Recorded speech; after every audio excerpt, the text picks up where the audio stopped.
అందరికీ నమస్కారం. Welcome to icon politics. నమస్కారం రాజేష్ గారు. నమస్కారం. సార్, ఆ, తెలంగాణలో రేవంత్ రెడ్డి గారు ప్రభుత్వం వచ్చిన తర్వాత అక్కడ ఒక్క నెలలోనే కాళేశ్వరం మీద అక్కడ ఉన్న అనుమానాలన్నీ తోడి అక్కడ జరిగిన అన్యాయాలు దారుణాలన్నీ బయటకు పెట్టి ఇమీడియట్గా కేసులు నమోదు చేశారు. ఏపీలో ఇంపార్టెంట్ ప్రాజెక్టు పోలవరం, దాని మీద తవ్వుతూ ఉన్నారు. కానీ ఇప్పటివరకు ఎక్కడా కానీ అంత అన్యాయం జరిగిన అంత జరిగినా కూడా అంత లాస్ జరిగినా కూడా ఇప్పటివరకు కేసు నమోదు చేయలేదు. ఏంటి, ఎందుకు అంటే ఆ, అంత అంటే ఏమన్నా ఇంకా అలసత్వం నడుస్తుందా ఏమన్నా అధికారుల్లో? ఏం జరుగుతుంది సార్ ఈ విషయంలో? అక్కడ ఎందుకు అంత అగ్రెసివ్గా వెళ్ళారు, ఇక్కడ ఎందుకు ఇక్కడ స్లోగా వెళ్తున్నారు? కాళేశ్వరం ప్రాజెక్టు విషయంలో కూడా తెలంగాణ ప్రభుత్వం ఏమి పలానా వ్యక్తులు బాధ్యులు అని చెప్పని ఇంకా కేసులు నమోదు చేయలే. అక్కడ కూడా జరిగింది సాంకేతిక తప్పిదమా, మానవ తప్పిదమా అంటే ఇది నిర్ధారణ చేయడం కోసం జ్యుడిషియల్ ఎంక్వైరీకి ఆదేశించారు. ఆ జ్యుడిషియల్ ఎంక్వైరీకి ఆదేశించడానికి ముందు విజిలెన్స్ ఎంక్వైరీకి ఆదేశించారు. అంటే జరిగిన సంఘటన మీద విచారణకు ఆదేశించారు తప్ప పలానా వారు బాధ్యులు అని చెప్పని వ్యక్తుల మీద ఇప్పటికీ కేసులు నమోదు చేయాల. అదే ప్రాసెస్ ఇప్పుడు జాతీయ ప్రాజెక్టు పోలవరం విషయంలో కూడా ప్రస్తుతం ఆ నిజ నిర్ధారణ స్టేజ్ లోనే ఉంది. అంటే ఇప్పటికీ అక్కడ జరిగిన నష్టాన్ని అంచనా వేస్తున్నారు. ఆ నష్టాన్ని ఏ విధంగా చక్కదిద్దాలనేది అంచనా వేస్తా ఉన్నారు. ఆ నష్టాన్ని చక్కదిద్దడానికి కావాల్సిన సాంకేతిక పరిజ్ఞానం సమకూర్చుకోవడానికి సలహాల కోసం అని చెప్పని విదేశీ నిపుణులు కూడా రప్పించి అక్కడ పరిశీలన జరుగుతూ ఉంది. ఇటువంటి పరిస్థితుల్లో ఒక్కటైతే వాస్తవం, ఇక్కడ కాళేశ్వరం ప్రాజెక్ట్ అయినా అక్కడ పోలవరం ప్రాజెక్ట్ అయినా ఈ రెండు ప్రాజెక్టుల నిర్మాణ విషయంలో కూడా 100% మానవ తప్పిదం ఉంది అనేది వాస్తవం. ఎందుకు అనంటే సాంకేతిక పరంగా అక్కడేదో అంటే ప్రాపర్ క్వాలిటీ మెయింటైన్ చేయక ఆ ప్రాజెక్టు పిల్లర్లు కుంగిపోయినాయి అని చెప్పని కాళేశ్వరం ప్రాజెక్టు విషయంలో కూడా ఎల్ఎన్టీ లాంటి ఒక జాతీయ స్థాయి ప్రతిష్టాత్మక సంస్థకి అటువంటి పేరు పెట్టాల్సిన అవసరం కూడా లేదు. ఎందుకంటే వాళ్ళ ట్రాక్ రికార్డ్ తెలుసు, వాళ్ళు క్వాలిటీ విషయంలో కాంప్రమైజ్ కారు అనేది.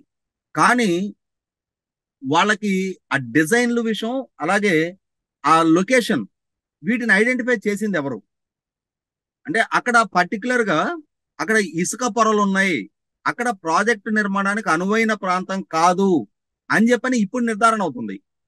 అక్కడ మరి ప్రాజెక్టు నిర్మాణాన్ని సంకల్పించే నిర్ణయం తీసుకున్నది ఎవరు, అక్కడే ప్రాజెక్టు జరగాలని చెప్పని ఆదేశించింది ఎవరు? ఇవి ఖచ్చితంగా మానవ తప్పిదాలుగానే పరిగణించాలి మనం.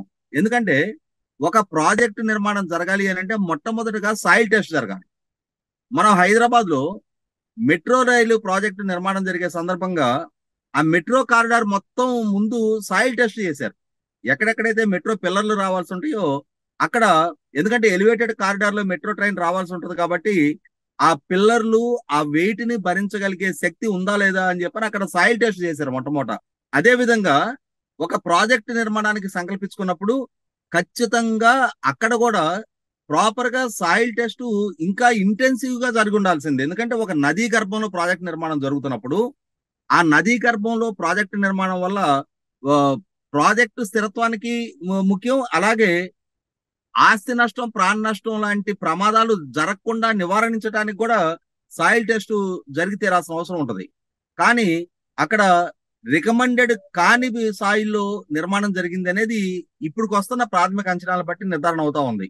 ఇటువంటి వాటి మీద లోతుగా విచారణ జరపడం కోసమే జ్యుడిషియల్ ఎంక్వైరీ కూడా జరుగుతూ ఉంది. తర్వాత జస్టిస్ నరసింహారెడ్డి ఆ విచారణ కమిషన్ కూడా అపాయింట్ చేశారు. ఆ కమిషన్ అపాయింట్ చేసిన సందర్భంగానే కేసీఆర్ గారిని కూడా వచ్చి వివరణ ఇవ్వండి అని చెప్పని సమన్ చేస్తే ఆయన కోర్టుని అప్రోచ్ అయ్యింది కూడా చూసాం. పోలవరం ప్రాజెక్టు విషయంలో కూడా పోలవరం ప్రాజెక్టు జగన్మోహన్ రెడ్డి గారు పదవి బాధ్యతలు చేపట్టే నాటికి 72% సివిల్ వర్క్స్ పూర్తయిపోయి ఉండి గేట్లు ఎరక్షన్ స్టేజ్ లో ఉన్న సందర్భంలో డయాఫ్రమ్ వాల్ నిర్మాణం పూర్తయిపోయి కాపర్ డ్యామ్లు 1 and 2, 1 పూర్తిగా అయిపోయి 2 కొన్ని గ్యాప్స్ ఉన్న సందర్భంగా ఆ గ్యాప్స్ ని ఫిల్ చేసే స్టేజ్ లో జగన్మోహన్ రెడ్డి గారు అధికార బాధ్యతలు చేపట్టి అప్పటి వరకు సక్సెస్ఫుల్ గా పనులు నిర్మాణం చేస్తూ ఉన్న నిర్మాణ సంస్థని ఉద్దేశపూర్వకంగా మార్చిన పర్యవసానం.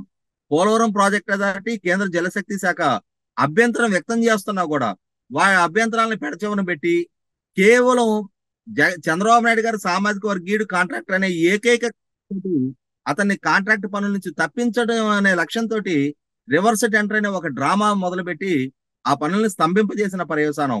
ఒక రకంగా ఇరిగేషన్ ప్రాజెక్టుల నిర్మాణంలో మే జూన్ నెలలు అనేది గోల్డెన్ పీరియడ్. అంటే వరదలు లేని సమయం అది. పనులు వేగంగా జరిపించుకోవడానికి ఆస్కారం ఉండే సమయం అది. కానీ అటువంటి సమయంలో పనులు స్తంభింపజేసిన పర్యవసానం తర్వాత జూలైలో వచ్చిన వరదకి పోలవరం ప్రాజెక్టు భవిష్యత్తుని దెబ్బతీసింది అనేది వాస్తవం. డయాఫ్రామ్ వాళ్ళు దెబ్బతింది. ఆ డయాఫ్రామ్ వాళ్ళు దెబ్బతిన్న పర్యవసానం 5 సంవత్సరాల కాలం గడిచిపోయినా ప్రాజెక్టు నిర్మాణంలో కొద్దిపాటి కూడా పురోగతి లేకపోవటం, ఇవాళ ప్రాజెక్టు భద్రత ప్రమాదకరంగా ఉందన్న వార్తలు వస్తా ఉన్నాయి. ఇటువంటి నేపథ్యంలో జగన్మోహన్ రెడ్డి గారు అనే ఒక పాలకుడు తీసుకున్న ఏకపక్ష నిర్ణయ పర్యవసానం, అతను తీసుకున్న ఒంటెద్దు పోకడల నిర్ణయ పర్యవసానం ఇవాళ పోలవరం ప్రాజెక్టు భవిష్యత్ అగమగోచరంగా మారింది. కాబట్టి ఇటువంటి పరిస్థితుల్లో తప్పనిసరిగా అటు పోలవరం ప్రాజెక్టు విషయంలో అయినా కాళేశ్వరం ప్రాజెక్టు విషయంలో అయినా ఈ జరిగిన మానవ తప్పిదాల ఆ బాధ్యులు ఎవరు అనేది లోతైన విచారణ జరిగి తీరాల్సిన అవసరం ఉంది. అటువంటి తప్పులకి పాల్పడి జాతీయ సంపద, ఇవాళ ప్రజల సంపద అయిన కొన్ని వేల కోట్ల రూపాయల ఖర్చుతోటి నిర్మాణం జరుగుతున్న ప్రాజెక్టుల భవిష్యత్తు అగమగోచరంగా మారుస్తున్న ఇటువంటి తప్పుడు నిర్ణయాలు తీసుకునే పాలకులు ఎవరైనా సరే, అది ఏ స్థాయిలో ఉన్న వ్యక్తులైనా సరే, అటువంటి నిర్ణయాలకు బాధ్యులుగా వారిని తప్పనిసరిగా కేసులు నమోదు చేయాలి, విచారణార్హులను చేయాలి, శిక్షలు కూడా విధించాల్సిన అవసరం అయితే ఉంది. భవిష్యత్తులో ఇంకొక పాలకుడు ఇటువంటి తప్పుడు నిర్ణయాలు తీసుకోకుండా ఖచ్చితంగా వాళ్ళు తీసుకుంటున్న ఏకపక్ష నిర్ణయాల పర్యవసానం అంటే ఎంతో విలువైన ప్రాజెక్టుల జస్టేషన్ పీరియడ్ లేట్ అవటమే కాకుండా వాటి భవిష్యత్తే గమగోచరంగా మారుతా ఉంది. అదే సందర్భంలో ఇవాళ ప్రాజెక్టుల ప్రైస్ ఎస్కలేషన్ వల్ల కూడా కొన్ని వేల కోట్ల రూపాయలు అదనపు భారం సమాజం మీద, దేశం మీద పడుతుంది. కాబట్టి 100% కొంచెం లోతైన విచారణ జరుగుతుందని చెప్పని కోరుకుందాం. అదే పరిస్థితి ఆంధ్రప్రదేశ్ రాష్ట్ర ప్రభుత్వం కూడా పోలవరం ప్రాజెక్టు విషయంలో కూడా కాళేశ్వరం ప్రాజెక్టు విషయంలో ఎలాగైతే జ్యుడిషియల్ ఎంక్వైరీ జరుగుతుందో అదే విధమైన విచారణకు ఆదేశిస్తానని చెప్పని ఆశిద్దాం. ధన్యవాదాలు సార్. ఖచ్చితంగా జ్యుడిషియల్ ఎంక్వైరీకి లేదంటే ఏదైనా ముందుగా ఒక అధికారులతో లేదంటే హైకోర్టు జడ్జి దగ్గర ఏదైనా ఒక ఎంక్వైరీ వేసి ఖచ్చితంగా బాధ్యులపైన కఠిన చర్య తీసుకోవాలని ఆశిద్దామండి. ధన్యవాదాలు సార్.